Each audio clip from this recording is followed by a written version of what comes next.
So welcome, thank you for coming to the library. Thank you for coming to share some time with us. I'm Leanne, I'm the events librarian and book club coordinator. So if you have any questions regarding that later, I'm here. And one of the things I love to do is invite people into our space to talk about what they do, why they do it, and authors are amazing. Obviously, without authors we would not have books, we would not have a library, and I wouldn't have a job. So we absolutely adore authors. But I've always found it interesting, not just the book itself, in this case it's the lovely Finding the One, but the person behind that. And that's why I call it story behind the storyteller.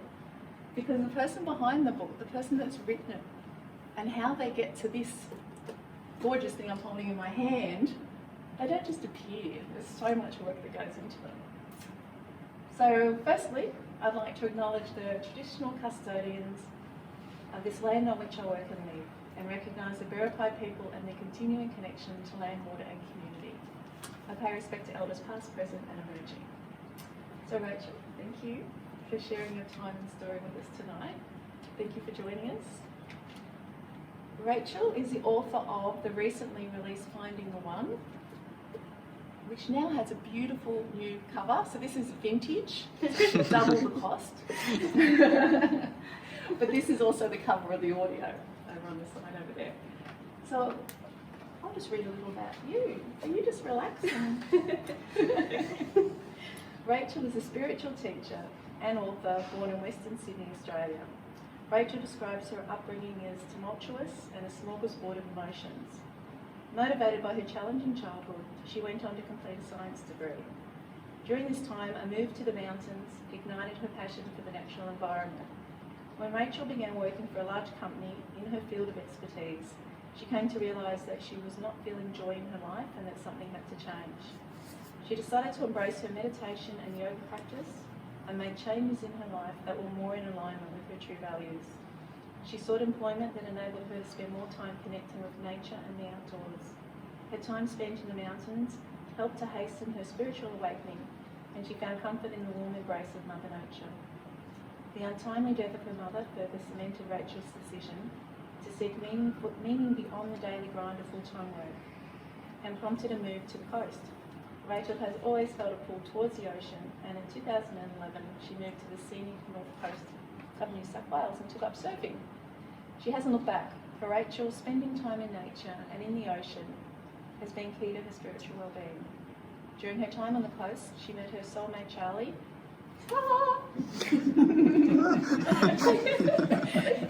Today they have embraced their ideal life, following their intuition at every step. They have spent the last 6 years travelling together in their beautiful self-built camper van between Charlie's hometown in South Australia and Rachel's adopted home in northern New South Wales. Rachel has continued to work on her passions and has completed training in meditation, neuro-linguistic programming, hypnosis and life coaching. Rachel and Charlie continue to work together on their projects, which they hope will improve spiritual well-being and the appreciation of nature in Western society. Now, she sounds like someone you'd want in your life. That's beautiful. It really is.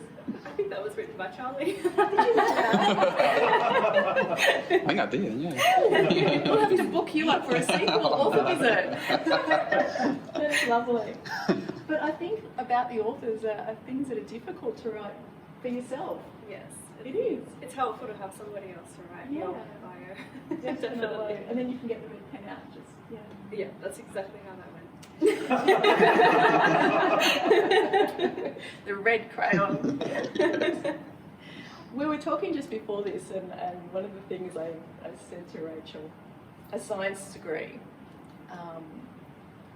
A science degree is what some would, and then doing this, which some would say is woo-woo, which then Rachel goes woo-woo, and I went woo-woo, magic and woo-woo.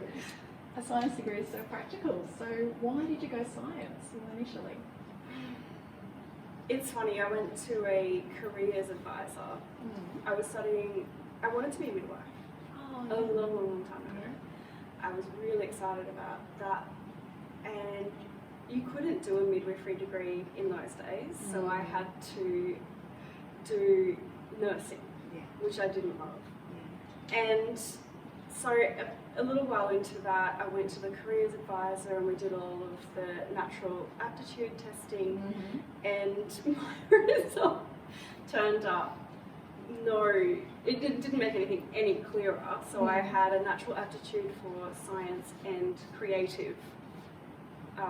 So it's scientific and creative Different sides of the brain. equally, and everything else was sort of sitting down here, and here's science and here's creative, and I went, well, that doesn't help me. I already knew those two things, and yeah, so I went on to study applied science with a major in food and nutrition out of interest. I thought if I do something I'm interested in and that I love, it will lead to a really enjoyable career. Yeah.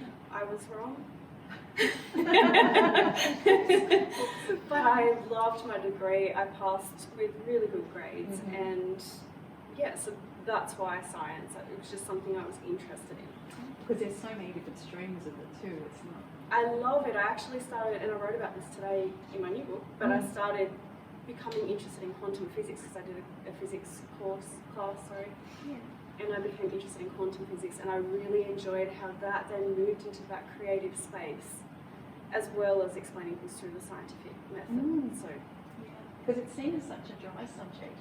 But then you look at scientists who are really into the adventure and the chase of finding information. It is creative because it's imagining something that hasn't been imagined before. And absolutely. yeah.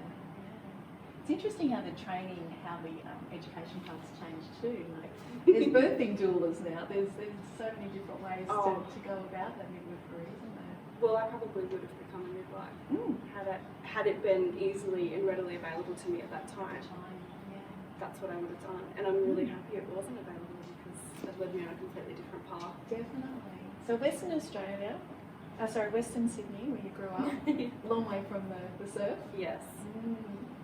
And growing up, was there that love of nature and It was. I grew up in a rather poor area with a poor family, and our family had a lot of dysfunction, and so the only time we were really happy was out on our camping trips and fishing trips, and so that was the best time of my life, and yeah, I carried that right through until now. It's still going. It's good, isn't it? Like childhood memories, that mixture of the sense and the sounds and what you're looking at, all those things, and if that's good, it's a good memory. Yes. That's lovely.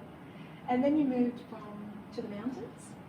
I did. As soon as I was an adult and could leave Penrith, I did. So, Pack the backpacking. I worked out because I went to university at UWS, so I went to the Richmond campus, and I worked out if I moved to the Lovely Mountains, my commute was a lot nicer and my life was a lot nicer because I was surrounded by trees. Beautiful, much better. Moving to the coast, what were you doing work-wise that led you from moving, like when you were travelling? What sort of work did you do during that time? The process of moving to the coast? Actually, I didn't really travel. It was my mum passing away that prompted my move from the mountains. So I became an adventure guide once I became disillusioned with my field of studies, which was food. I was working for a food company in Sydney, and so I was very miserable in that situation and ended up studying adventure guiding in the Blue Mountains, and I thought I was living my best life. I fell in love with canyoning, which is incredible. Yeah, what's canyoning? Canyoning is when you explore canyons. So in the Blue Mountains, they're filled with freshwater streams. It's absolutely freezing cold. You can only do it over the summer season. So it's a magical experience to really explore. It sort of feels like you're diving into the heart of the earth. It's really amazing, and so I thought I was living my best life, and then I learned that my mom was terminally ill with cancer, and that prompted a complete shift, and I left the Blue Mountains because she was in northern New South Wales. So that's what prompted the move. And in terms of work, I had a bit of time where I wasn't working there for a while, and then I worked in health. And with your mum,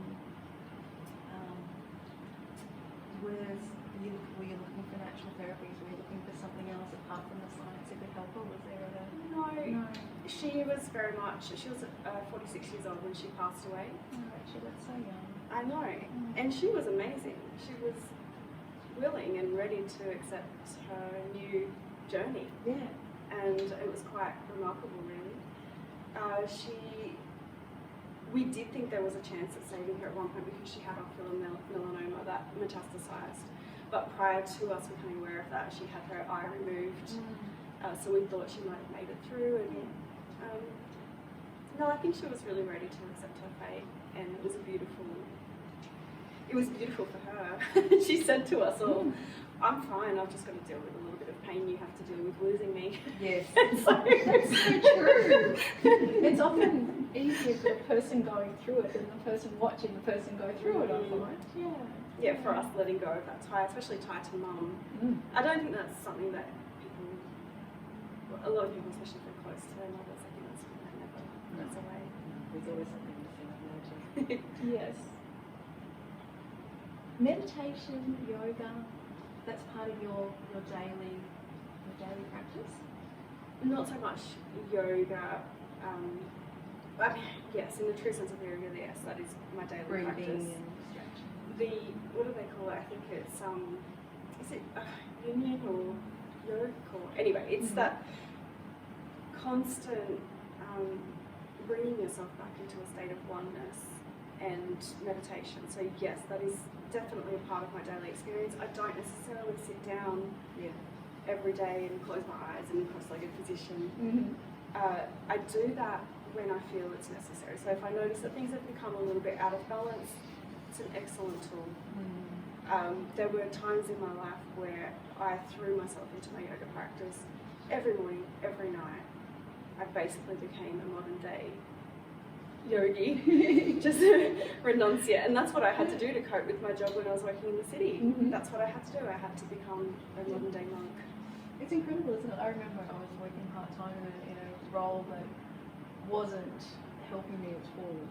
And I worked part-time and I used to walk into town, and I can't remember how many hours there are in a week, but I used to, as I walk, I'd say 26 hours out of so many hours a week, 26 hours out of so many hours a week, just to get my mind back to it's just a small part of your life. It's just a small part of your life. But it does affect everything when you're out of balance that way. Yeah. And I think the more and more people going part-time and balancing their hours, the culture's changing now, getting away from 45, 50-hour weeks, and hopefully it'll be a happier and healthier group because of it. I love part-time. Part-time is good. It is good.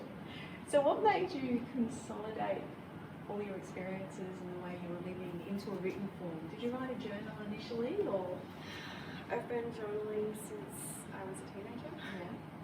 I'm a crazy journaler. I love it.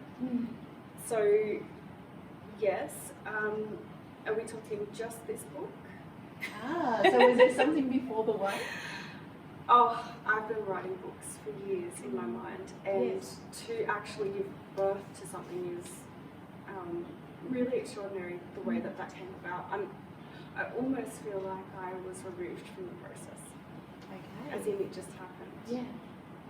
So, but I have weirdly had the intention of writing for a very long time. And I didn't know why that was. I was not particularly good at English in my high school years. Very good at maths and science.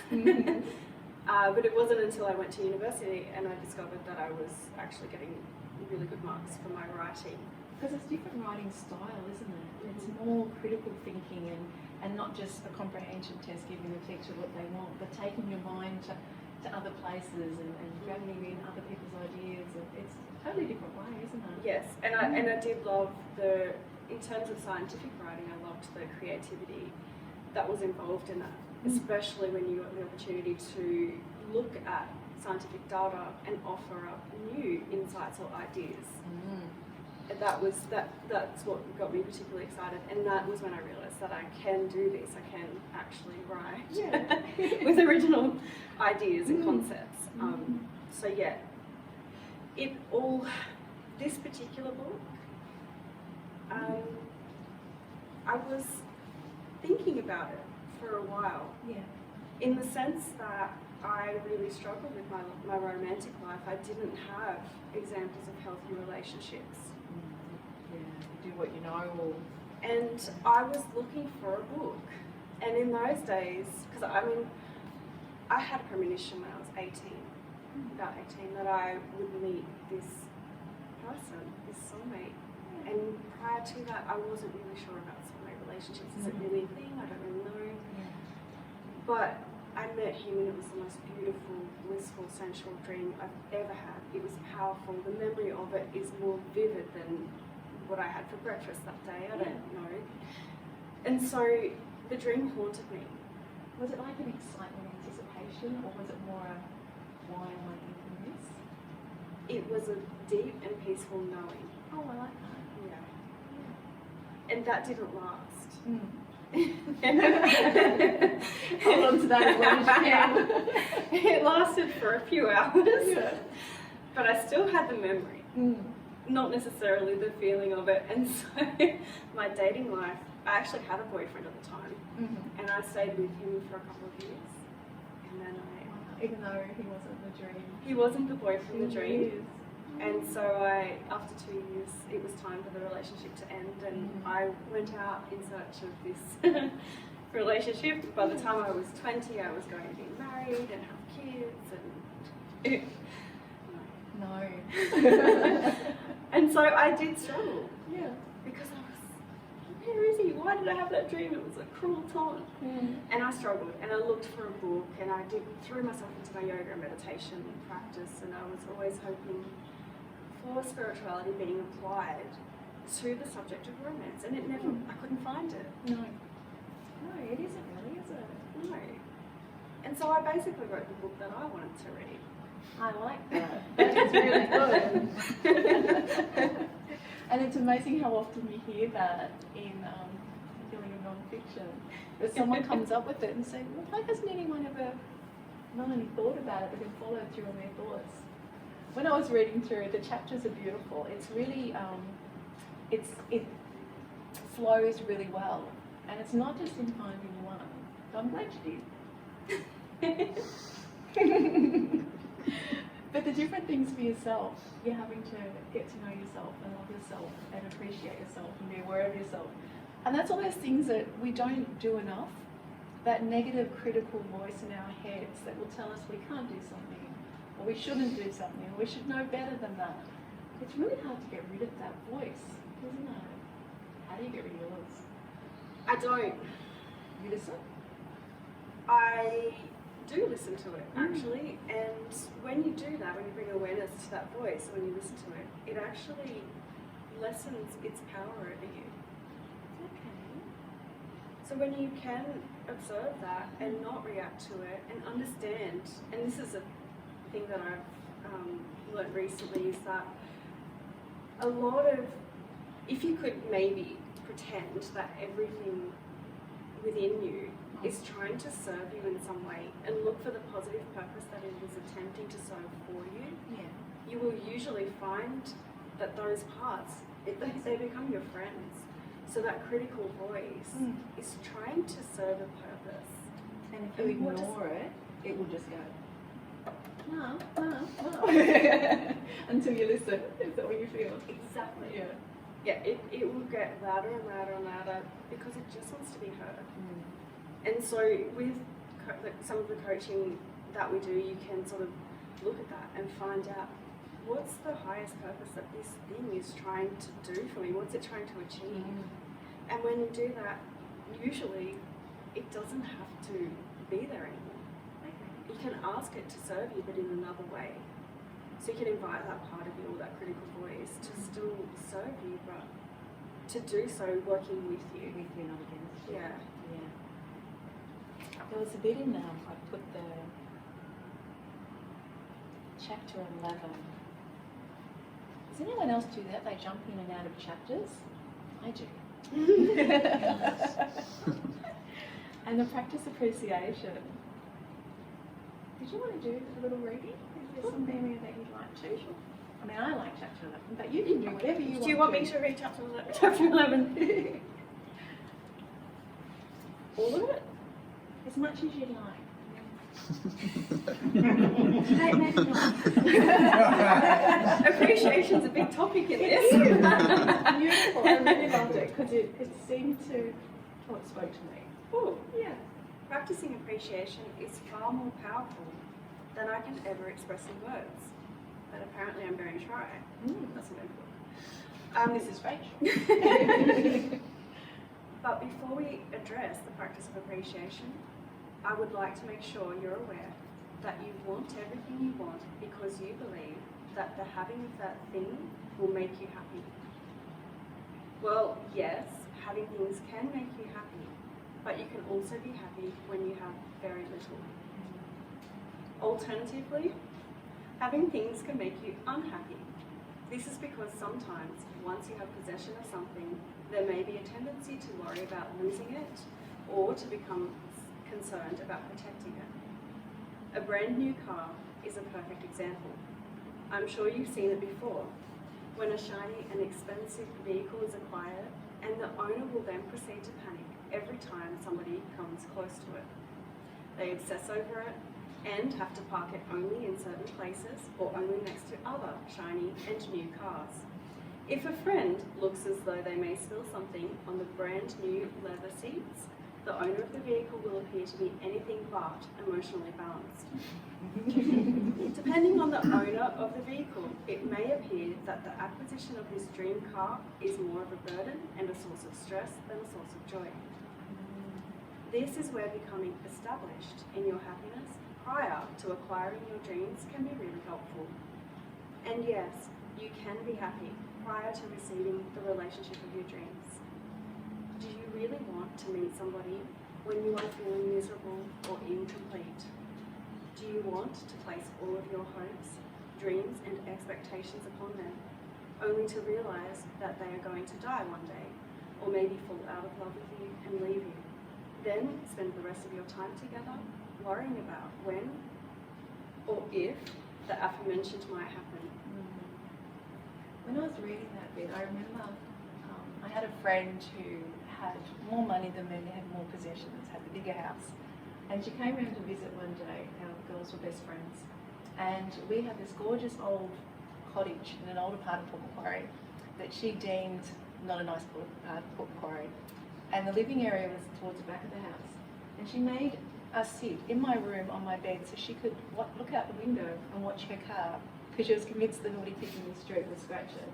And when I read that, all I could think of was, why did I, number one, spend time with that woman? But also, fancy having a car that meant that much, that you were that upset to leave it on the street.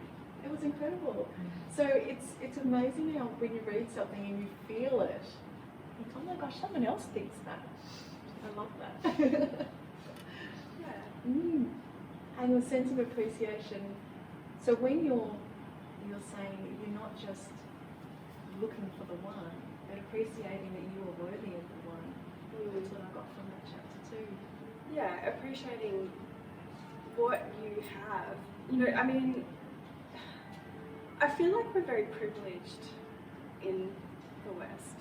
We have a lot, we have so much, and I think we take it for granted. Well, I have in the past definitely taken for granted how lucky I am. And I don't like to draw comparison, you know, to have comparison, oh, I'm so much better off than those people in that third world country, means that in order to be happy, you always need to have somebody who's got less than you or is not as well off as you are. So it's not an ideal way to sort of practice appreciation, but you know, why not? Why not be appreciative at least of what it is that you have already? And I mean, you can go more deeply into that appreciation with having absolutely nothing. When you go within a meditative space, that's when you realise how much you do have with absolutely nothing. There's a deep well of abundance within you that is beyond anything physical on this planet. That's exciting. These things to discover. When you can connect with that, that's when you're in that really solid place to allow things to come into and out of your life without it having to affect your deep well of peace. Rachel, I've been reading for the last several years autobiographies and biographies of survivors of the Holocaust and the ones that were in fact, I'm reading one at the moment. And that seems to be the way they survive, the ones that do, that come out the other side and they've still got some part of themselves left that they can move forward with. Others are devastated, of course, but there are some that come through it with the most abhorrent treatment for 3 or 4 years. That man who died recently, and he was in his 90s. Yeah. I can't remember his name. And he was a survivor. And he lived with joy and love and refused to have it beat him. I wish I could remember his name. I'm not sure of his name. I can't remember actually what happened to him, but I did go to Dachau, and I think it was Frankel, I can't remember his full name, that lived there, and his account, Victor? His account is extraordinary, and he's probably one of the people I've drawn inspiration from, because if he can find peace and joy in the midst of such terror, then what else is possible? Yeah, that'd be the ultimate, wouldn't it? Yeah. I mean, I'm reading The Daughter of Auschwitz at the moment, and she went in at 5 years old, and her description of what went on there is beyond human comprehension, and yet she survived. She still holds that experience, but she's not allowing that experience to define her life, and I think that's what you were talking about. Yes. I think. I don't know. Does anyone else have any questions? No one's had a chance to read the book yet, I imagine, because it's relatively new. When was it published? July. Very new. From when you're doing science work to when you decided to make the shift, how did you manage that? The shift happened simultaneously. So, as in, do you mean in terms of awakening or becoming aware of spirituality? Yeah, and just sort of, did you do it bit by bit, or did you just go head first into it? So I was rather neurotic in my early 20s, and that's about the time that I started studying my science degree. I actually was experiencing a lot of physical ailments, and I do mention that in my book when I first came to my meditation experience. So the doctors couldn't find anything wrong with me, and I thought, well, if they can't find anything wrong, it must be relating to my emotional state. And so I sought help for that, and that's when I discovered spirituality at the same time that I was doing my science degree. And so, I mean, I always knew that creative and spiritual side of me was there quite strongly, and they just worked together simultaneously. In fact, I was quite perplexed by the whole science and God debate, because I didn't see how they couldn't go together. I thought, well, why can't they work together? I mean, this is probably a little bit controversial, I don't know, but you hear people talk about the Big Bang, and you hear people saying, oh no, the Earth was created. But in my experience, if the Earth was if the Earth was created in 7 days, that's kind of a Big Bang, don't you think? Yes. I mean, the Earth in 7 days, that's a lot of rock. It is. In 7 days. Yeah. And that to me seems like a colossal explosion. I don't know. I couldn't understand why the two possibly couldn't go together. Why did it have to be a polarized debate? And there's so many things are though, aren't they? There always has to be a for and against, or a winner or a loser, or a them and an us. And isn't there? It's so many things. Like I'm thinking, anywhere from sport to countries to resources.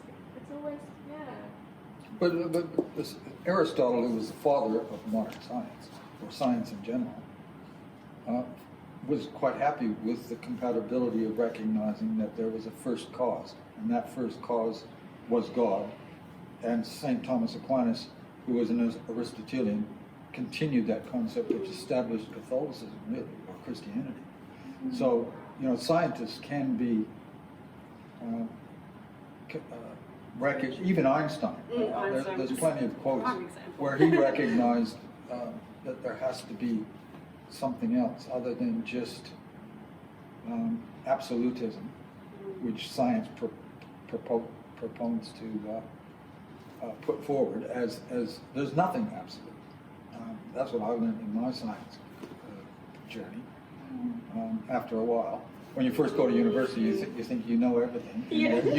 You can define all reality. It's just a question of how much time you want to spend on it. And then as you get older and older and older, you realize that science don't squat diddly.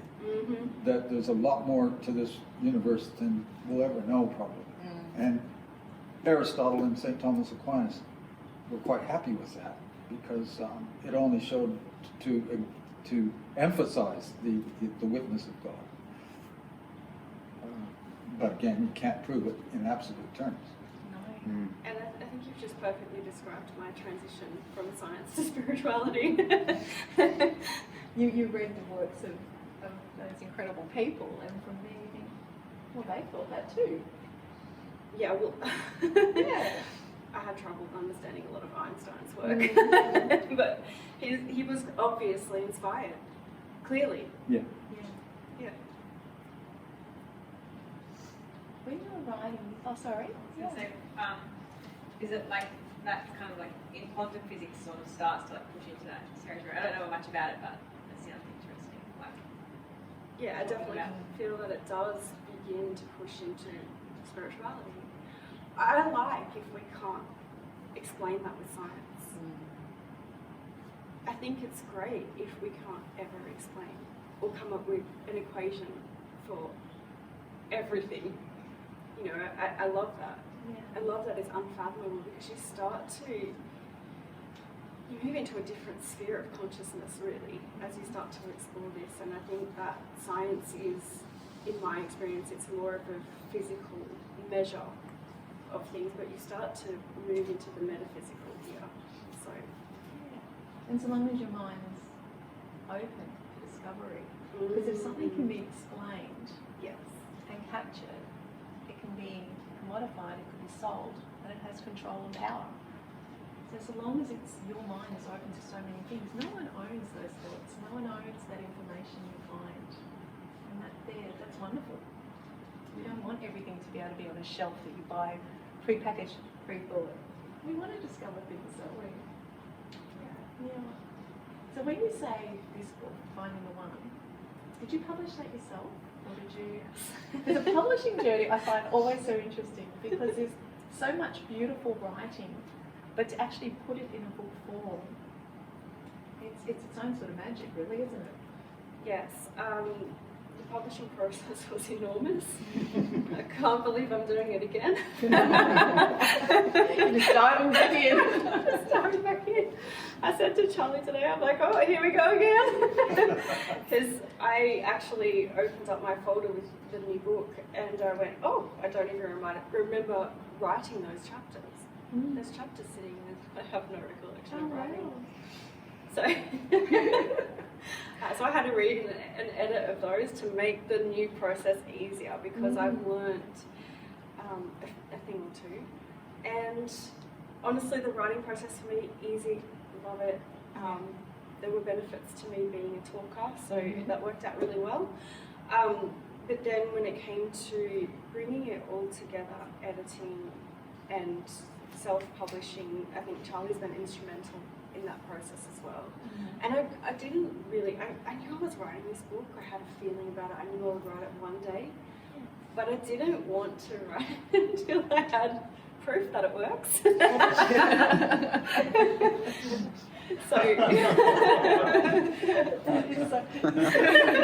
Where's the Charlie chapter? But in the room, he's acknowledged in the front.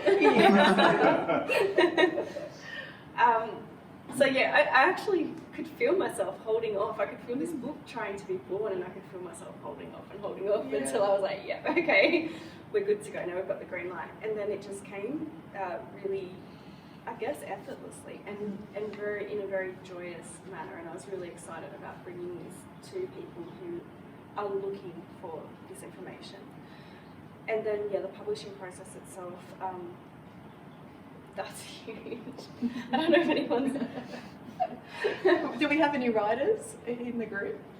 Because I find oftentimes we have author visits and I have writers in the group that are curious about the process. But if we don't, we don't. I I'm want curious. to. Yeah. Okay. Yeah. Yeah. I was going to say that when you look at the credits in a book and people who are being thanked, and sometimes it's almost like pages. Oh, it is, isn't it? Involved Yes. various aspects of Mm. publishing. Yeah. Even early readers. Like, did you have apart from Charlie early readers in your work? Yes, I did. I can't remember who now. Yeah, we, Got to yeah. thank them. Get that red pen out. Yes, I did have early readers and just sort of doled out chapters to people at a time, and then a lot of people did read it as well, the full length. Is that scary giving that out? Absolutely, Oh. it's terrifying. I wrote a blog why publishing a book is terrifying or something like that. So it was ironically. I used a lot of the techniques from the book to calm myself down. Take my advice, I'm using it. I thought, no, well, actually, it was more the other way around. Yeah. I've written this advice, I should probably use that. And I did, and it worked. So that was really nice. I did a lot of the things that I recommend in the book. So that calmed me down a lot because, and I was really excited about the whole process of writing everything, very inspired, very excited, loads of energy, just like a wave lifting me up, ready to, here's this book. And then the second it came to publishing, I had this mini panic attack going, It's real. it's going out into the world and people are going to be critiquing it. So there's that whole, this is the negative voice trying to protect me. So it's coming up and it's saying, I'm not comfortable with this. Why are you not comfortable? Yeah. You know, it's fear of rejection, fear of being judged. And so that does come up because it's very personal. There's a lot of personal perspectives. I used the techniques and calmed me down. Then I went back into enjoying the process, but it was a little bit like this and that. Getting feedback from readers has been the most rewarding experience of the whole process. And how are you getting feedback back? Reviews, Yeah. online reviews, people who have read it that I know and telling me their experience of it as well. So there's been a lot of that happening and that's been incredible. It's achieved everything I hoped it would and more. Is it scary going into the reviews? Like, do you say, Charlie, can you just pop in and He read me reads out the them results? first. Yeah. He reads them first. Yeah. That's lovely. He screens my reviews for me. Definitely. Makes life easier, doesn't it? Yeah, for her. It's great. Publishing, look, I could probably run workshops and help people with self-publishing. Yeah, we both could, because Charlie's been instrumental in that process as Yeah. well. Because it's self-publishing, because you can get print runs done that are smaller, just for you know, the outlay money-wise isn't as much, but then when you're wanting to sell them, then you think, oh no, I should have got that extra box or that extra 2 boxes or things like that. Yeah, and that actually was my experience. I ordered a print run and sold it. And I went, didn't expect that. Where's that other box? And the beauty of self-publishing too is you can change the cover Yeah. and nobody will notice. So we've got the before and after. What was the prompt to do that? So we had some feedback and we ran a bit of, actually the prompt was the printing. Because it's self-published, it's basically print on demand. So it gets printed worldwide from various printers and they all have different colour profiles. I wasn't happy with some of the colour profiles in this particular format. Yeah. That's kind of what prompted me questioning all. And then I did a little bit of market research, some A/B testing, and we found that this book is non-denominational, but it was perceived as being a Christian theme. I Now, can I see have that. tried to be sensitive to all Yeah. religions, Yeah. and so because of the rays of light, we were given feedback that it was perceived as a Christian thing, and then the Okay. hands holding were, some people thought they were children's hands. Right. So it didn't really give the right, and also in my genre, which is romance and spiritual self-help, the pinks, the mauves, Definitely. so it's not that we didn't like this, it's just also that tolerates all kinds of printers worldwide. It still looks good even if the printing, Is that what you mean the hues, the shades of the yeah, colours? so this is actually meant to be, more so of a the- rainbow? It's supposed to be, it was just more this is actually more of a cream colour, and it's Okay. come out more yellow. So Right, that's, okay. it doesn't do that always, it depends on the actual company who's printing it. That's something we didn't know.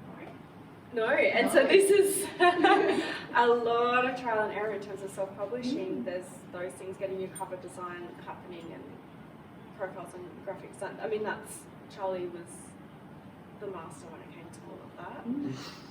And yeah, so there's a lot of things that go into it. There's a lot of software programs, a lot of research in terms of formatting and The formatting is really lovely. Sometimes in self-published, the lines are very close, the pages are very slim. It's hard to read because I suppose they try and do it cheaper, but when you look at the page and there's spacing around it and it's given what it deserves, you feel it deserves that space. You want to read it more. Does that make sense? it makes perfect sense. It does make perfect sense. I wanted space between the words and It's like thinking to space. hold space. Yes. To hold space while you're reading it.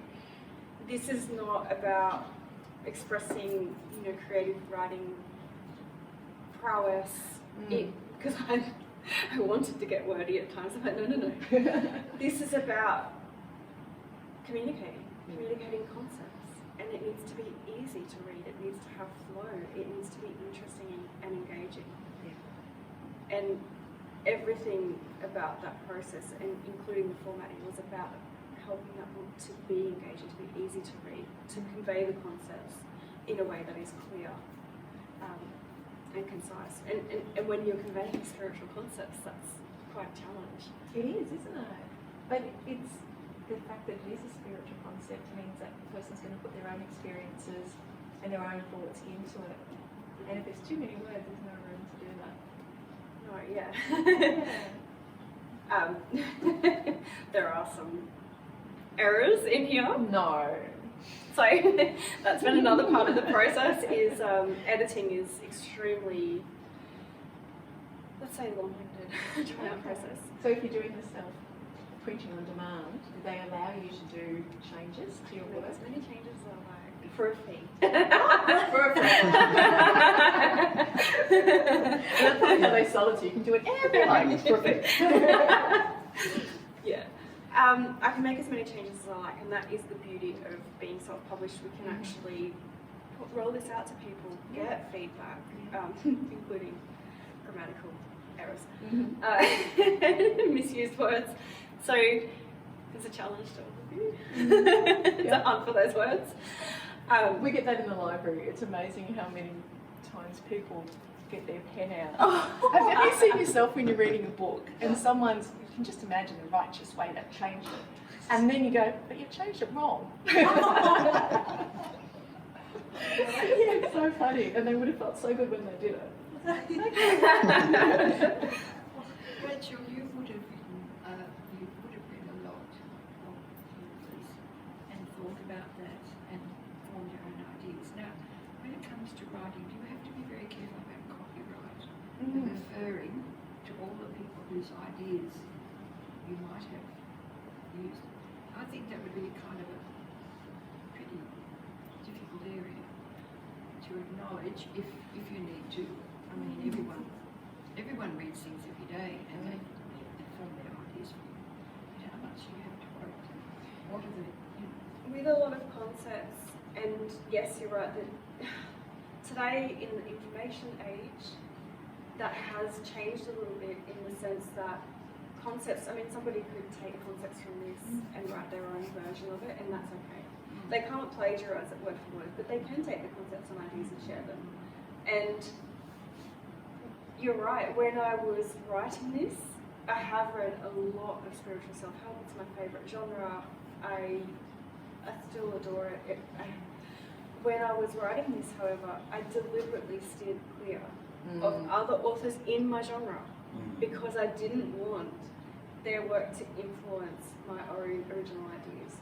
And so, yes, you're right, a lot of the ideas would possibly have been mutually inspired even, or inspired by these authors. I have included them in the recommended resources at the end. The authors who I have probably drawn inspiration from are in the recommended resources.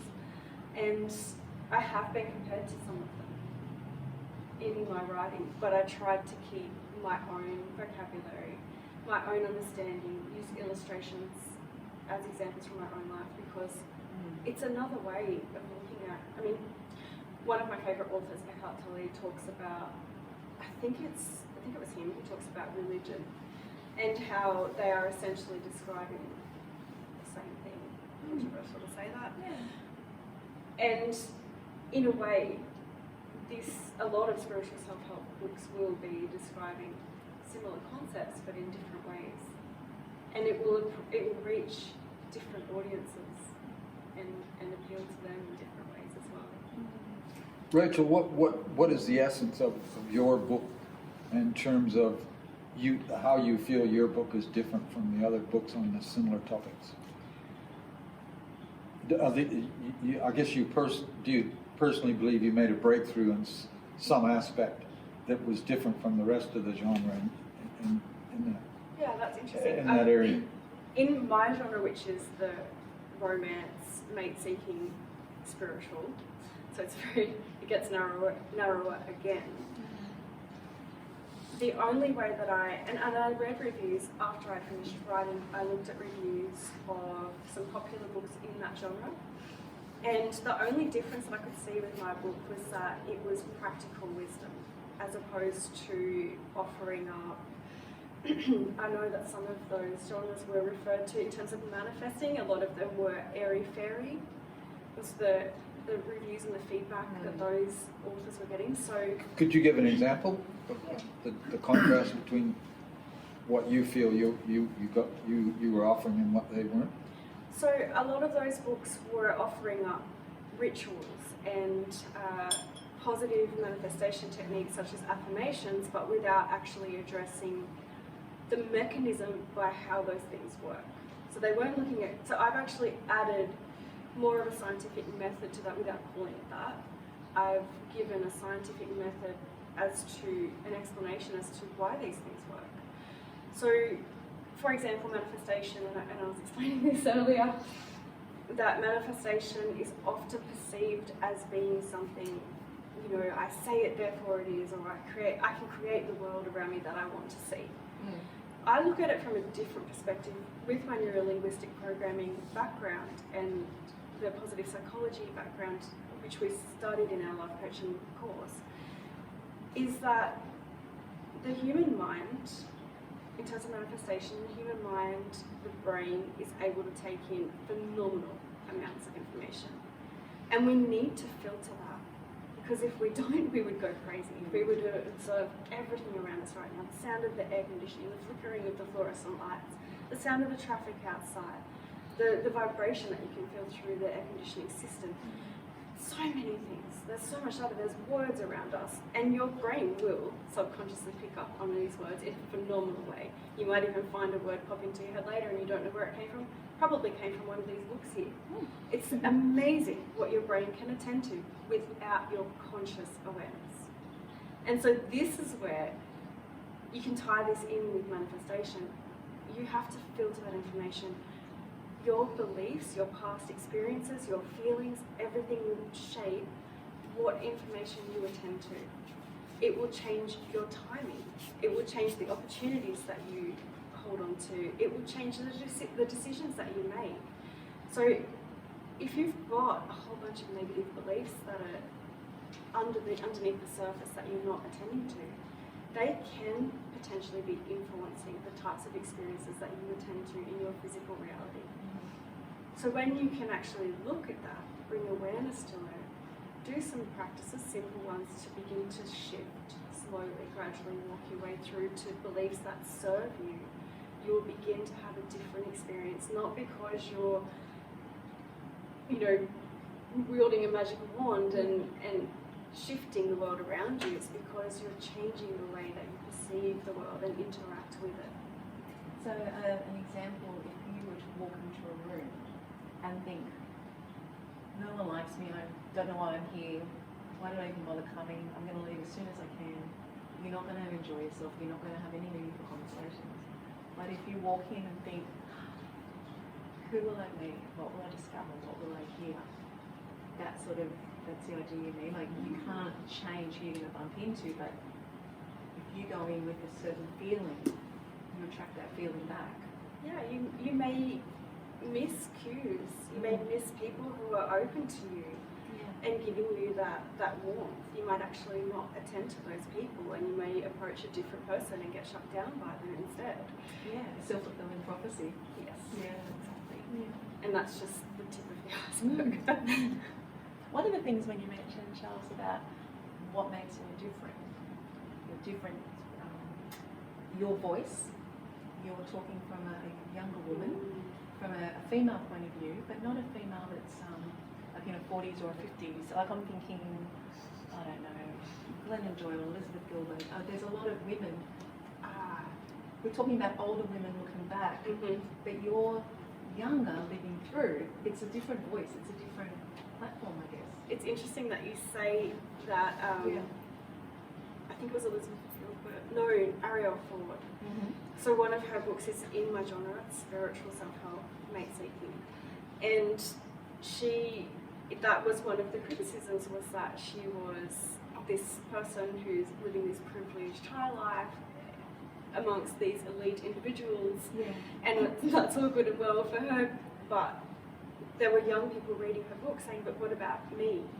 I'm starting this journey. Yes. I'm at this stage. I don't have the finance behind me. I don't have. I don't have the time. Don't have the time. Yeah. I don't have the time. I want to have children. The clock's ticking. Yeah. And so there were people calling out for that. I mean, I am in my 40s.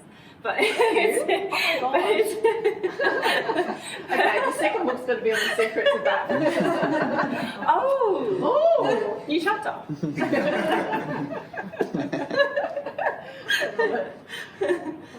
So, Rachel, what's your concept of, or belief or compatibility with the notion of romance, which is getting a lot of bad press, I find, in the readings I've done in the last couple of years, that if you have a concept of romance, you might be heading down the wrong track in terms of it maybe being aligned more with illusion rather than leading you into a positive or a practical, like what you were saying, a practical journey into mateship. Like the fairy tales that especially women are brought up with. The hero. Well, no, but I mean, we're born and raised on the Hollywood image of romance, which is absurd. It is. But we all cling to it still, even. Yeah. And I was just wondering what you felt. Are you offering something? Like, because you mentioned you're in the romance exactly that. genre. You're going to have to read this book. Yeah. And on that matter, I will be silent.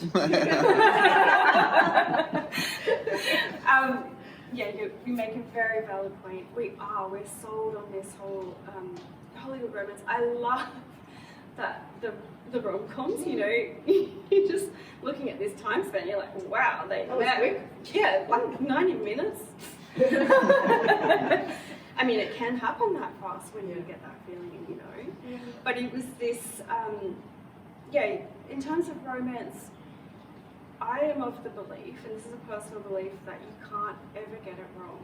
That the pathway that you follow is the right pathway, as long as you are aware and take that time to center yourself, know what's happening in here. So if you're 100% in alignment with what's going on within, if you're present and all signals are saying yes, go for it, go all in.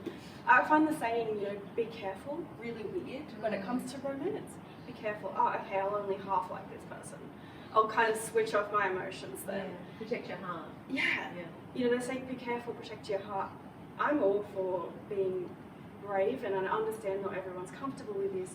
need to stay a little bit within your comfort zone, in the sense that if something's fully freaking you out and everything's screaming out saying don't do it.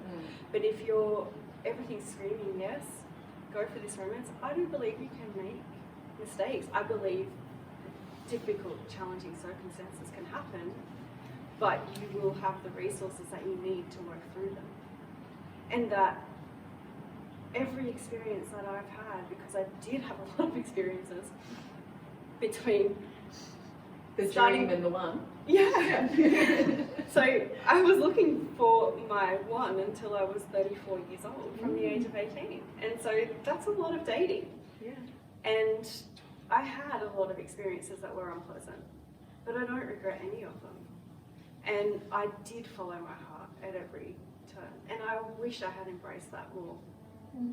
That I wish I hadn't listened to those people who said be careful, because I would have wanted to be present with each person, all in, 100% in, and just, yeah, I love you, and not be afraid to say that, and not care if I get rejected. And who's supposed to say it first and all that sort of thing? I love you, and if you don't love me back, that's fine, because I love me more. Yes. But when you're young, you don't have that. No. The person that you're looking for, that reflection back of how valuable you are, how pretty you are, how intelligent you are, you're looking at that reflection, and it doesn't come back that way. That answer. Yeah, So- well, the other thing is, like with romance, the other corollary of that is that you have an expectation of that person in a romantic relationship is going to fulfill all your needs, Yeah. which can never be possible. Not possible. Um, And we So that causes a lot of problems, doesn't it, in your expectations? absolutely, if you're putting those expectations for this person to fulfill all of your needs, and that's the trick, balancing that in a relationship. When you come together as two complete individuals who can satisfy one another's needs, which I feel is ideal, because this relationship can be so good, there's a tendency to want to make that the other person's responsibility. And it's a constant reminder of, actually, I need to feel good first within myself and then address my concern with my partner. And so, yeah, if you're going into a relationship expecting that that other person is going to complete you, Yeah. that tends to be repellent a lot of the time. Because after about 3 years, you realize that's never going to happen. Well, the other person can't live up to that expectation. No. Once the honeymoon period wears off and you have those beautiful feelings that cause you to overlook little flags, red flags and things, when that all wears off, you become disillusioned and you see the person for who they are. And you could become resentful. You could be. If you've expected that person to provide you with these things and they haven't lived up to that, then yes, you could blame them for it.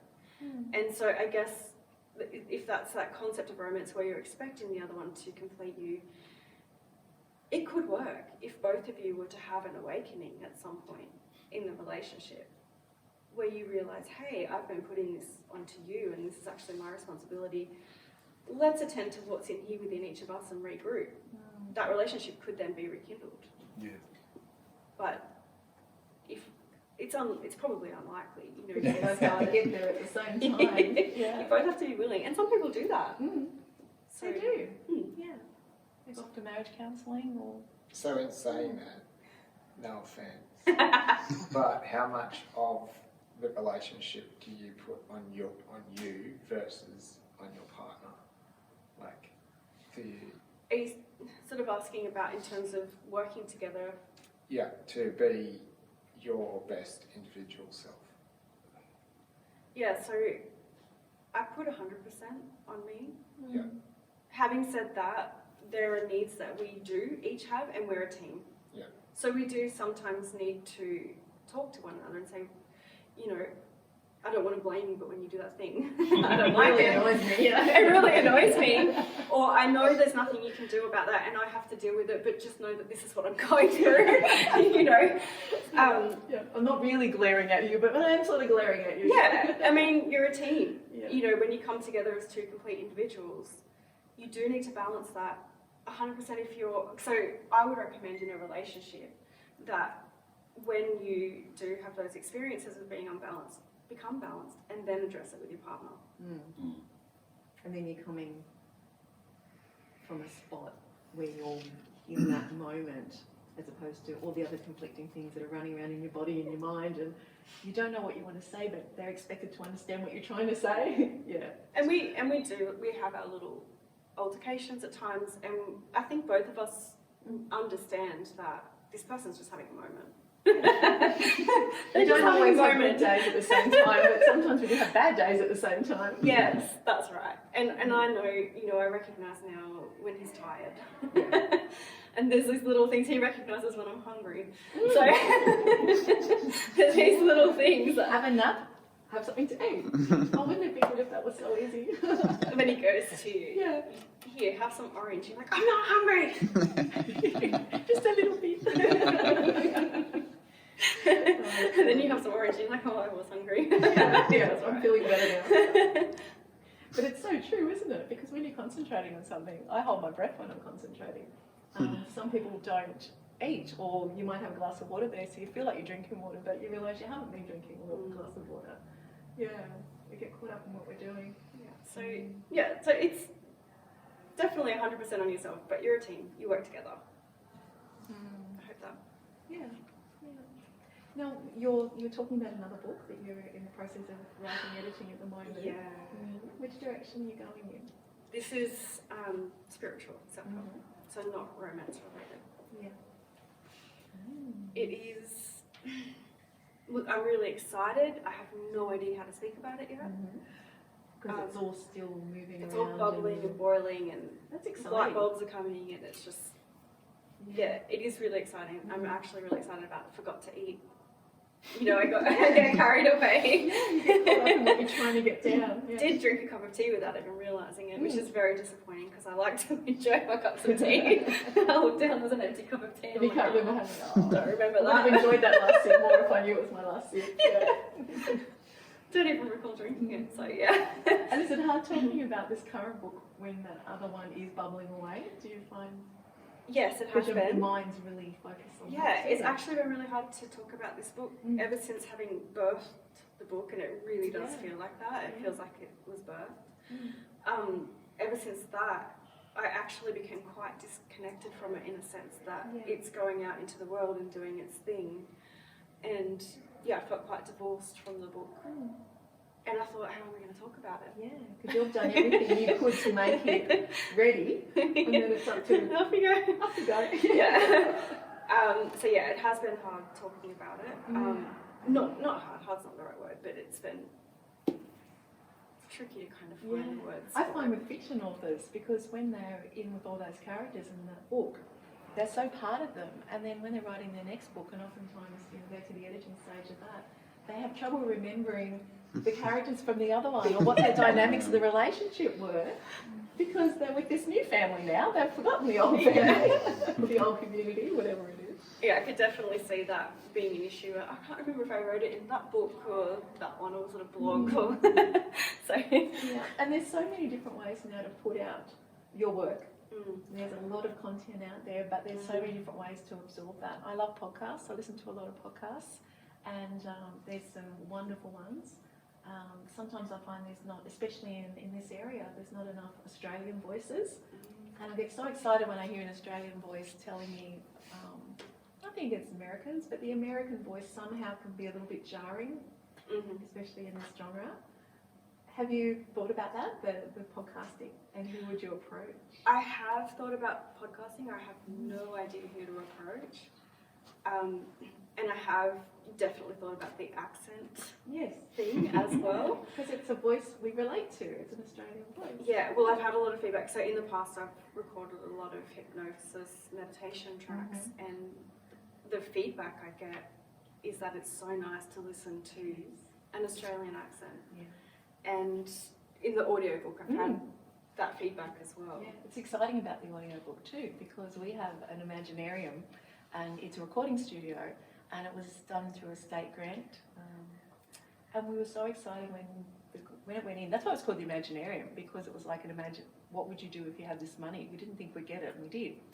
And we got all the equipment that went with it. And Rachel used our equipment to do the audiobook, which I thought was really good. And I have another person, Andrew Lord, I think his name is. I'm interviewing him next month. He used it as well. So I feel like a little tiny bit in there. It's that's been an absolute blessing. Yeah. Recording an audiobook is massive. It's 5 hours and 9 minutes or 5 hours, 10 minutes long. Yeah. So I think that equated to something like 27 hours of talking. Wow. Charlie was delighted because I couldn't speak after my first big day. First time that's ever Did you happened. find the continuity hard? Like if you were recording in the morning, and I'm not a morning person, but you sound like you are, so your voice would be sort of a bit more peppy in the morning, and maybe after lunch it sort of slows down a bit. Yeah, I went from young girl to blues singer. Yeah. But You had a bourbon and a cigarette instead of a smoothie and a... went to husky, a little bit husky, and yeah, a few bourbons and cigarettes. Yeah. But yeah, that was. When we were editing the audio, I went, oh, that's just how it is. But apparently, it's getting good feedback. So That's really good. I love that. Yeah. Because I know that people have borrowed audiobooks and it's come back with a note, couldn't stand the voice. And I thought, oh, that's harsh, isn't it? Our borrowers are really honest with their feedback. I hope I like mine. Yeah, that's definitely been something that is. I mean, you can hire artists to do your audiobook, and that just seemed all kinds of wrong to me. I had a lot of vocal training as a child and studied hypnosis and meditation, and so I've had a lot of verbal recording experience, which is really lucky. And so it was just a no-brainer that I would be doing my audiobook. What's your voice? It's your words. Yeah. And that's how it reads. It reads like we're sitting here chatting, which is really lovely. It's not concepts that you imagine a school teacher voice reading. It's you, which is really good. Well done, you. I think it's amazing. One of the things we were talking about on Facebook, you get the feeds and things come through and you look at them. And Rachel was doing something at the Hollow, and I went to find it again to talk about it, and I could not find it. Yeah. We worked out it was probably on the Port Macquarie notice board or something like It seemed that. to have vanished. Yeah, so what are you doing with that? What are you doing with Mel and Ben? I'm doing an evening at the Hollow of intention setting and meditation. Lovely. So I'm really looking forward to kind of creating a space there. I think it will be the intention setting itself. We'll go through a few workshopping exercises. So I don't want to overwhelm people because we only have 2 hours together. But we'll go through some workshopping exercises to kind of work through a couple of processes briefly from this book, and then set some intentions for bringing in or becoming aware of and magnetizing that soulmate relationship. That sounds beautiful. Where's the Hollow? It's Murray Street? shop 2 of 22, Murray. Where's Murray? Yeah, I always it's just get Murray. Hay and Murray mixed up. Murray. Yeah, across from You're a Hospital. casual Yeah, Munster Murray. Yeah, so it's between Art House Industries. So, yeah, diagonally opposite like Port Central. Like, over. Well, I mean. Yeah, so if you know where 4 Espresso is, and between You Art walk, House you Industries walk and up Port from Central. Little Shack, you go past Caravan Park, you turn right. It's a beautiful spot though. It is a beautiful spot. Yeah, I've done They shopping in they there. have a florist in there now. I'm Yeah. pretty sure it's near that colourful tree, isn't it? Yes, Yes. yeah, Yeah. the yarn yarn bomb bomb. The yarn tree. bomb tree. Yeah. Yes. That's a really good That's a great marker. descriptor. landmark. It is, isn't it? Yeah. What is it, a conference room or something? It's a beautiful room. It's It's a naturopath, naturopath. and They're moving away The from movers their are- products a lot, though, aren't they? Yeah, I went to a Shigong workshop there with Ken. In what's her last name? McKinley Roger? Yes, isn't she lovely? Yeah, it's a beautiful space. It's not very big. So how many people would you have in 10. 10? Yeah. So only 10 spaces there. Okay. So it'll be an intimate group, and it's just gonna be relaxing. We'll have some chai, have some more treats, and a little bit of a chat. Sounds lovely. When's that? That is the 13th of November. Okay. It's a Sunday night. Okay. And are you going to be doing more things like that? I probably will. Yeah. yeah, I think I'll probably just announce them as a one-off when the inspiration kind of. And when it all flows together and someone says something at the right time and you'll be ready for it. Yeah. But at this stage, it's just the one booked for now. Yeah. Oh, that's good. So if anyone's interested in that, they can just go down the Hollow book. Or... Yeah. Well, there's actually flyers up there as well with a lovely. QR code where you can register for that. Oh, that's good. That's good. So for tonight, what would you like people to take away from our chat?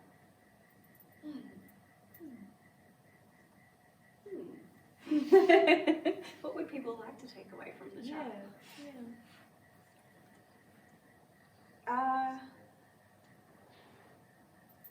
Yeah, I think the main takeaway from the book and from the chat is just really about finding what it is that you are looking for within. So one of the workshopping exercises I'll be doing is whenever you want something, it's really the feeling or the essence of what you want that brings you that happiness and that joy, and you can actually have that without having the thing. Oh, okay. You can have the feeling of it Yes. before you have the thing. And the feeling of it on its own is deeply satisfying to the point where you don't need that thing anymore. And when you don't need that thing anymore, that's when you'll find it showing up. Oh, I like that. I like that. I'll take that.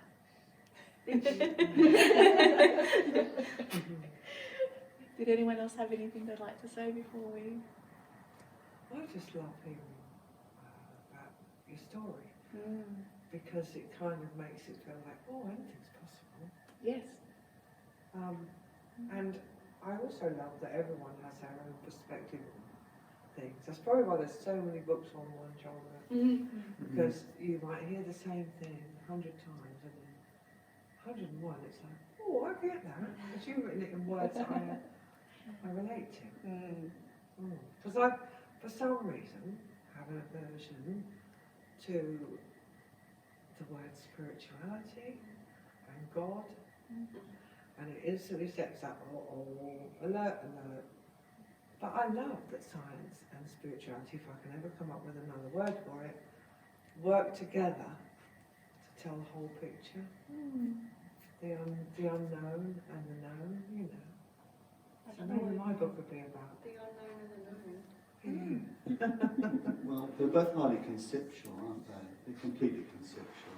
So that's why I can completely understand why there's no problem with shifting from science to spirituality, and that they're basically the same thing. So that's why you scored well in both, Rachel. The other thing I love about your book, and I think it's so different from all the other self-help books and spirituality books and understanding the essence of what we are, is that in your book you really stress that it actually wells up from within. And most other books it's sort of about moving through a door and doing a whole lot of different things, or throwing away one set for another set.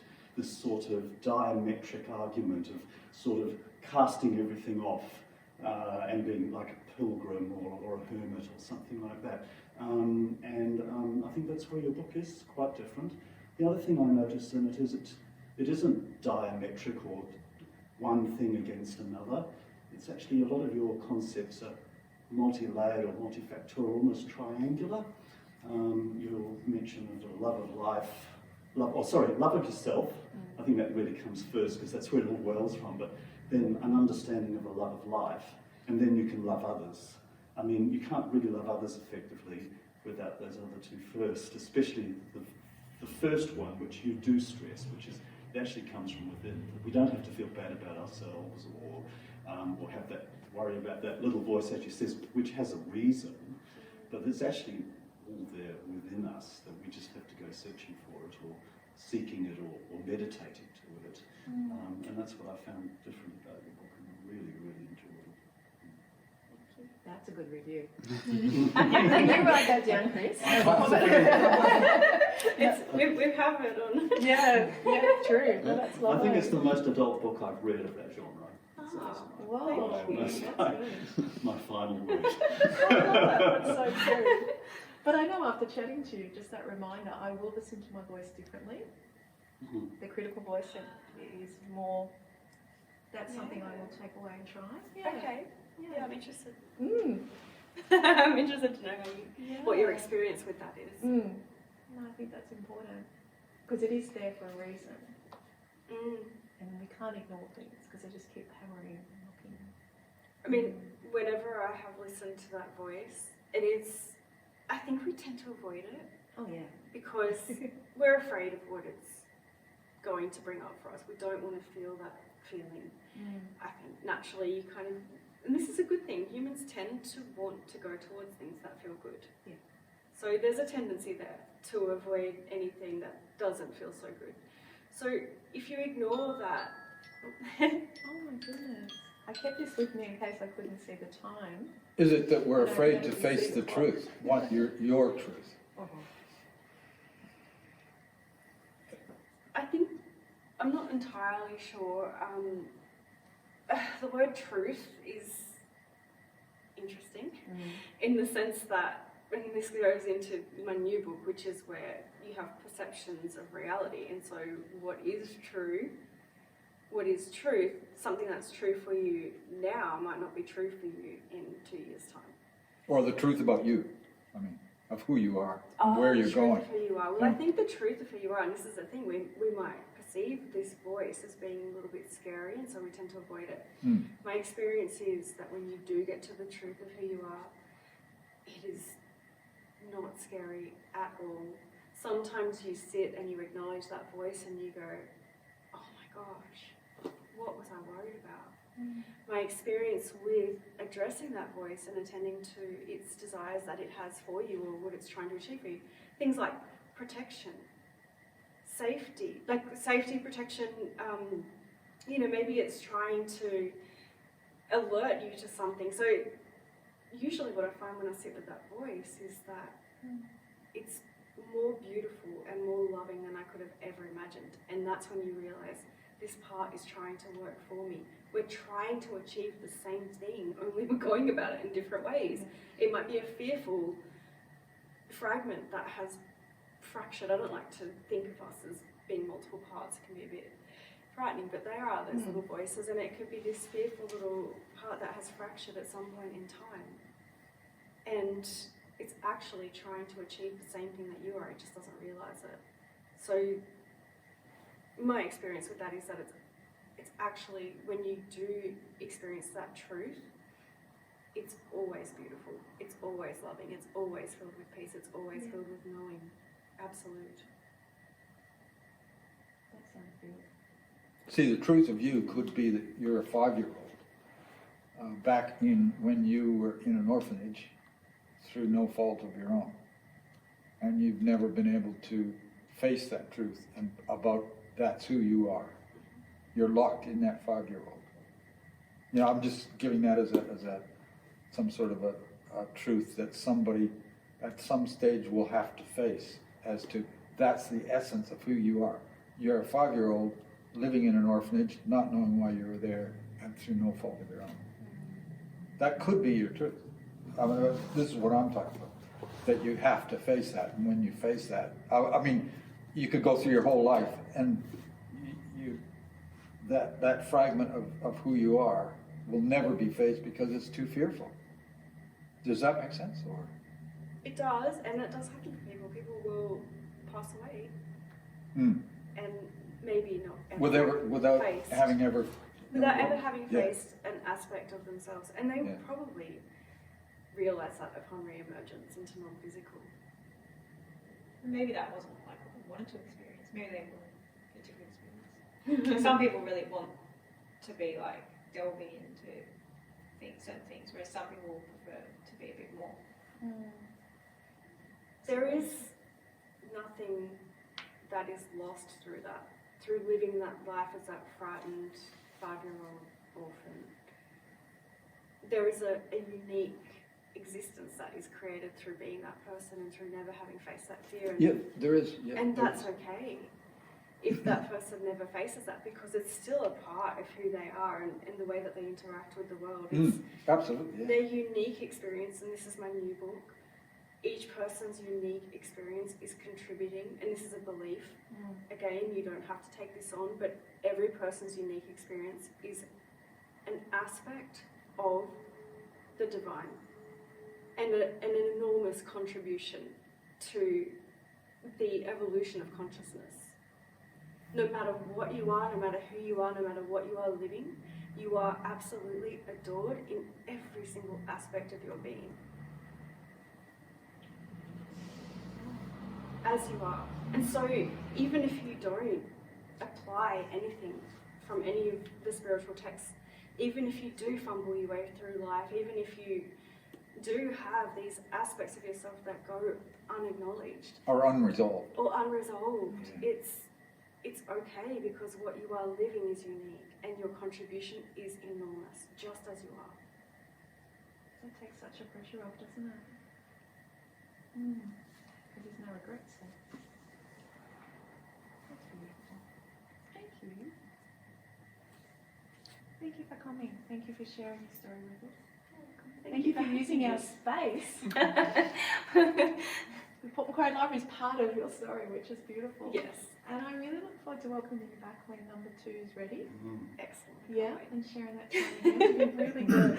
I'm going to estimate about 2 years. 2 years? I'll just get my diary. And that's optimistic. Yeah. I feel like these books are your babies. Yeah, it sounds like it, doesn't it? You are a midwife delivering them. It all worked out. A book doula. It's a good name for a publishing It company. is, isn't it? I love it. You can have that. Well, thank you all. Thank you very much. If you would like to know more about what's on at the library, you can subscribe to our e-newsletter, or you can pop into the library, have a chat to us, look at the posters, grab a pamphlet. There's so many things happening all the time, and just being able to have people back in our space and use it like the olden days. Someone said the other day we're in our 3rd calendar year of the pandemic, and I think that's, I know, it's not nice. It's lovely having authors back on the road. I think we're all zoomed out, did a lot of Zooms. Oh my gosh, I did 19 Zooms in 1 year of interviews, and it was good because I got authors I may not normally have got. But there's nothing like sitting in a group like this and seeing each other without masks too. I love seeing people's faces. So thank you for coming along, and Rachel, thank you so much for sharing your story. Are you from Thanks, Port Charlie. No. Thank you. Can we hire a book? Or Can you borrow the book from the library? Yes, you may. That's it there, isn't it? This is one copy. Yeah, And I think you've that got a is the paperback library. as well. Yes, we do, because you gave me one. You a member of the library? Yeah. Oh, good. Good, good. You may have notes in there. Thank you. I have to check. It's enhanced with Is Sally your mum? Mm-hmm. Ah, in loving memory of Sally. I always like to know this little story. Yeah, I leave that one unspoken, don't I? Yeah, well, that's lovely. So thank you. Thank you, Rachel. Thank you, Sally. Thank you, Charlie. Thank you. Thank you very much for sharing your thoughts.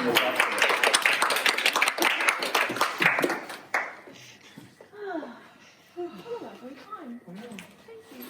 Thank you. Yeah. Thank you. That's what Edwin playing. Absolutely.